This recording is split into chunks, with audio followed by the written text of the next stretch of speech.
Hello my lovely YouTube family, कैसे हैं आप सभी। डेली लाइफ विथ मीत में आप सबका बहुत बहुत स्वागत है। आज है 2 मार्च, यानी ये आज का ही व्लॉग है। और बस मैं सुबह थोड़ा सा लेट हो गई थी और उठ के मैंने फटाफट नाश्ते की तैयारी करने लग गई। और नींद मेरी रात को पूरी नहीं हुई थी। नींद नहीं आती ना, जैसे कभी कभी नींद नहीं आती रात को, तो सुबह ना थोड़ा सा ऐसा लगता, थोड़ा सा आलस सा आता है, तो मैं थोड़ा सा ज़्यादा सो गई। तो बस मैं फिर उठी और फटाफट फिर मैं अपने नाश्ते की तैयारी में लग गई। तो एक तरफ चाय बन गई और इधर मैं बना रही थी पराठे। तो ज़्यादातर हमारे घर में ना पराठे ही पसंद करते हैं, तो मैं सुबह नाश्ते में पराठे ही बनाती हूँ। और साथ में रात के बैगन की सब्ज़ी थी जो मैंने भर के बनाए थे, तो पराठे और बैगन हो गया था नाश्ते में। तो ऐसा होता है ना कि अगर थोड़ा भी हम लेट हो जाने तो जाते हैं ना, तो क्या होता है, घर के सारे काम हमें जल्दबाजी में करने पड़ते हैं। तो जब तक मैं पराठे बना रही थी, रमन शरण खिला रहे थे, तो इस बीच में मैंने जाके ना मशीन में, वॉशिंग मशीन में कपड़े भी डाल दिए थे, क्योंकि सुबह ही ये पानी भर देते हैं मशीन में। तो कपड़े मैंने फटाफट मशीन में डाल दिए और मैंने मशीन भी चालू कर दी थी। तो एक उधर कपड़े भी घूम रहे थे और इधर नाश्ता भी बन रहा था, क्योंकि काम को हमें वापस से समय की पटरी पे लाना रहता है। क्योंकि सारे काम, दोपहर का खाना भी हमें टाइम पे बनाना रहता है, तो सारे काम फिर वापस से पटरी पे लाने के लिए ना जल्दी जल्दी हाथ चलाना पड़ता है, और जल्दी जल्दी ना जल्दबाजी में सारे काम करने पड़ते हैं। तो नाश्ता भी निपटा दिया था मैंने, उसके बाद कपड़े भी मैंने धो लिए, फिर मैंने कमरों की डस्टिंग कर ली थी। मैंने बेडशीट वगैरह आज पूरी चेंज की है। तो पूरा मैंने ये पूरा क्लीनिंग कर ली, कमरों की, हॉल की।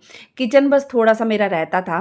किचन में बर्तन थोड़े से नाश्ते के धोने के पड़े थे, और बस थोड़ा सा गंदा था थोड़ा सा किचन, अभी मैंने क्लीन नहीं किया था नाश्ता बनाने के बाद। तो यही काम निपटाते में ना 12:15 हो गए थे। तो इस समय में मेरे सिर्फ आंगन धुला था, कपड़े धुले थे, और कमरों की बेडशीट वगैरह, पिलो कवर वगैरह मैंने चेंज किया था, और हॉल की डस्टिंग वगैरह कर ली थी मैंने। सब ये सब पूरा काम इतनी देर में 12:15 तक निपटा था मेरा। इसके बाद मैंने ना फटाफट झाड़ू उठाया और मैंने कहा चलो भैया अब जल्दी से स्पीड पकड़ो और फटाफट घर में झाड़ू मारो, क्योंकि खाना भी बनाना है। अपन को पता है कि खाना बनाने में भी टाइम लगता है। और मैंने ना आज बनाना था शिमला मिर्च की सब्ज़ी भर के। तो शिमला मिर्च में मैं हमेशा तवे पे बनाती हूँ, आपको तो पता ही है। तो जब मैं शिमला मिर्च तवे पे बनाती हूँ ना, तो उसमें काफ़ी टाइम लग जाता है। तो कम से कम 1 डेढ़ घंटा तो लग ही जाता है, क्योंकि एकदम कम गैस पे बनाती हूँ मैं। तो मैं इस करके ना मेरे को ज़्यादा टेंशन हो रही थी, और मैं एक-एक चीज़ ना हटा के झाड़ू मारती हूँ। जैसे हटा-हटा के झाड़ू मारो ना, तो थोड़ा-सा मतलब जैसे ना जाला नहीं लगता पीछे, घर साफ-सुथरा रहता है। तो बीच-बीच में हटा-हटा के मैं झाड़ू भी मार देती हूँ। और आज चाय जो है ना शरण ने बनाई थी सुबह। तो मैंने क्या है ना, अपने काम के साथ ना मैं अपने बच्चों को भी मैंने शुरू से कुछ न कुछ सिखाया है काम। मेरे बच्चे सारा काम कर लेते हैं, यानी खाना वगैरह भी सब बना लेते हैं। कभी तबीयत ठीक नहीं रहती मेरी, तो भी वो देख लेते हैं, घर के काम देख लेते हैं। तो जब मेरा शरण कौन सी क्लास में था, जब मेरा शरण क्लास 5th में था ना, तब से उसको मतलब चाय, आलू के पराठे वगैरह वो सब बना लेता था, आलू की टिक्की बना लेता। इतनी छोटी सी उम्र में ही वो सब करने लग गया था, सब सीख लिया था उसने। मैंने रमन को भी सब सिखा दिया था। मेरे बच्चे हर चीज़ बना लेते हैं, केक भी यहाँ तक कि मेरे बच्चे बना लेते हैं। कोई हैरान होगा सुन के कि इतने छोटे बच्चे केक भी बना लेते हैं, पर मेरे बच्चे, मैंने अपने बच्चों को हर चीज़ सिखाई है कि हम रहें ना रहें, लेकिन बेटा तुम्हें सब आना चाहिए, तुम किसी पे डिपेंड ना रहो। तो मैंने अपने बच्चों को हर चीज़ सिखाई हुई है। तो वो इसीलिए मेरी हेल्प बहुत कर देते हैं मेरे बच्चे। और ऐसा होता है ना कि अगर बच्चों को स्टडी के लिए कहीं इधर-उधर जाना हो, तो चलो बच्चे अकेले रहेंगे तो अपना खाना तो बना पाएँगे। और ऐसा भी है कि अगर मैं जैसे कहीं इधर-उधर आना-जाना भी पड़ता है कभी, तो बच्चे पीछे से काम कर लेते हैं, मतलब खाना वगैरह बना के खा लेते हैं। और उन लोगों, मेरे को ज़्यादा टेंशन लेने की ज़रूरत नहीं पड़ती, क्योंकि मेरे बच्चे खुद ही बना के खा पी लेते हैं। तो बस यहाँ मेरा झाड़ू का काम भी हो गया था, और मैं मारने लगी थी पोछे। और मैं भी पोछे फटाफट ना, मैंने क्या किया था ना, बीच-बीच में मैं ऐसे ही करती हूँ, 1-2 दिन छोड़ के ना थोड़ा-सा शैम्पू और डेटॉल डाल लेती हूँ पानी में, पोछे के पानी में। फिर उससे मारो ना तो बहुत घर एकदम अच्छा हो जाता है, चमक आ जाती है। और जैसे धूल-मिट्टी रहती है ना, वो अच्छे से साफ़ हो जाती है, तो फर्श में एक अलग से चमक आ जाती है। इसके बाद मैं फटाफट नहा कर आ गई और बनाने लग गई थी खाना। तो इस समय तक और हड़बड़ी हो गई थी, क्योंकि टाइम और ज़्यादा हो चुका था। 1 बजने के लिए 20 मिनट बचे थे, और 1 बजे डैडी जी खाना खाने आ जाते हैं। तो बस मैं फटाफट घड़ी भी देख रही हूँ और फटाफट काम में लग गई। तो इस बीच में ना शरण ने आलू भी उबाल के रख दिए थे। जब मैं नहाने गई तो शरण ने आलू उबाल दिए, आलू छिल भी दिए, मैश भी कर दिए और प्याज भी कट करके रख दिया था उसने। तो उसने मेरी काफ़ी हेल्प कर दी थी। और रमन जो है वो अपनी दीदी के पास पढ़ने के लिए गया हुआ था, तो रमन घर में नहीं था उस समय।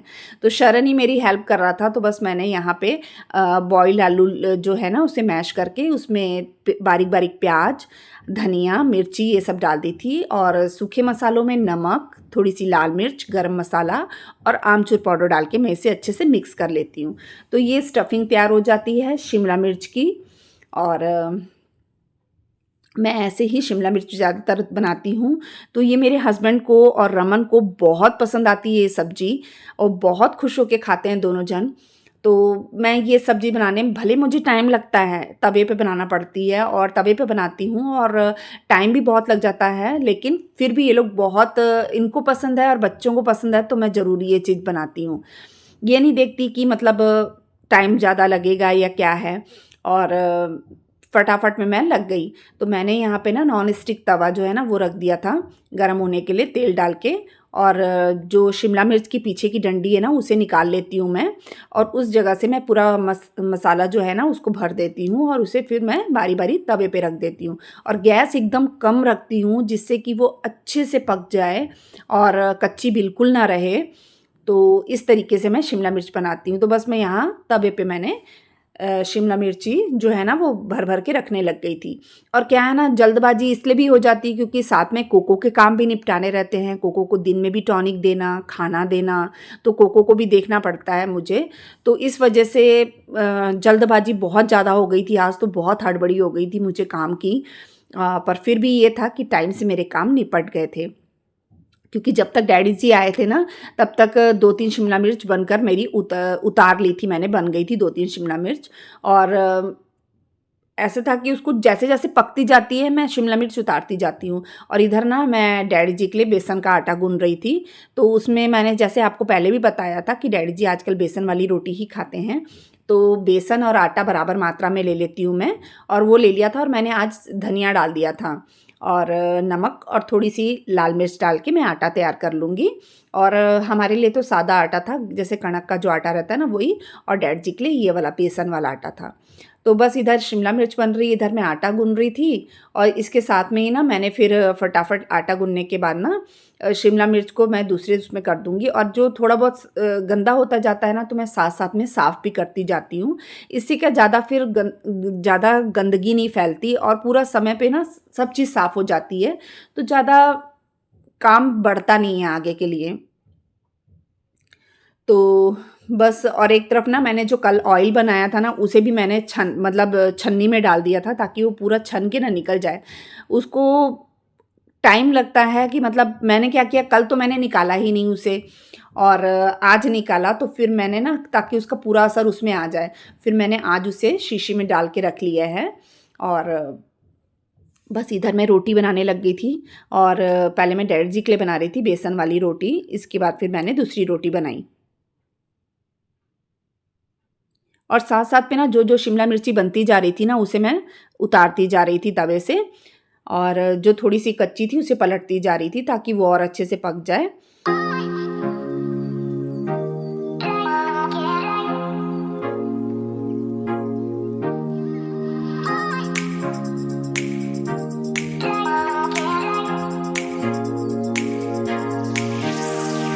और रमन शरण डैडी जी को रोटी दे दी थी रमन शरण ने, और कोको ने भी रोटी खा ली थी।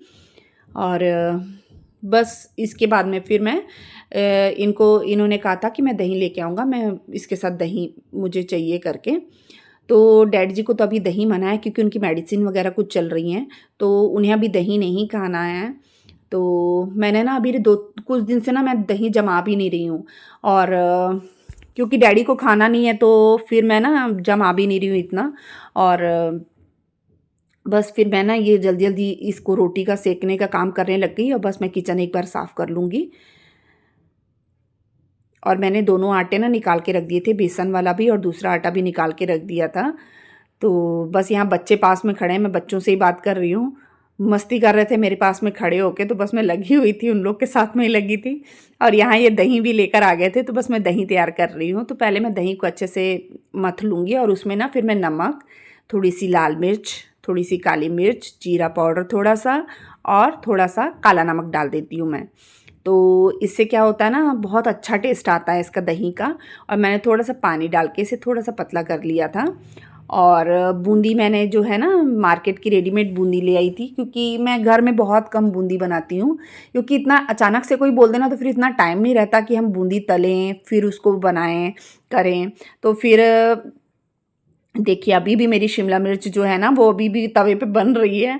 तो जो जो बनती जा रही थी मैं उतारती जा रही थी और साथ में सबको खाना देती भी जा रही थी। तो उधर तो शिमला मिर्च का चलता ही रहता है काम, जो जितनी बड़ी शिमला मिर्ची रहेगी ना उसको पकने में उतना ही टाइम लग जाता है। तो बस इधर मैं दही तैयार कर रही थी और बस केटल से पानी गर्म करके ना मैंने इसमें डाल दिया था और बूंदी को थोड़ा सा भिगो दिया था। उसके बाद जब बूंदी सॉफ्ट हो गई तो मैंने दही में डाल दिया था बूंदी को निचोड़ के। और यहाँ दही भी तैयार हो गया था, बस मुझे लगाना था इनके लिए खाना, क्योंकि डैडी जी तो चले गए थे, अब इनको खाना देना था क्योंकि लेट हो रहे थे। फिर मैंने इनके लिए भी फटाफट प्लेट लगा दी थी। तो दही और सब्जी और रोटी मेरा दोपहर को यही खाना मैंने बनाया था, क्योंकि मैं लेट हो गई थी। पहले तो सोचा था कुछ दाल वगैरह भी बना लूँगी, पर लेट होने की वजह से ना फिर मैंने कुछ एक्स्ट्रा नहीं बनाया। इसके बाद फिर मैं कपड़े सूखने डालने के लिए चली गई थी। पहले तो सूखे हुए कपड़े उतारे थे जो एक दिन पहले मैंने धोए थे, और इसके बाद जो दूसरे कपड़े थे ना वो मैं सूखने डालने चली गई थी। और कोको यहाँ रमन को बहुत तंग कर रहा था, क्योंकि रमन वीडियो शूट कर रहा था और कोको उसको तंग कर रहा था, उसको बनाने नहीं दे रहा था। यहाँ पे ना कोको ने सॉक्स मुँह में दबा ली थी और मुझे तंग कर रहा था।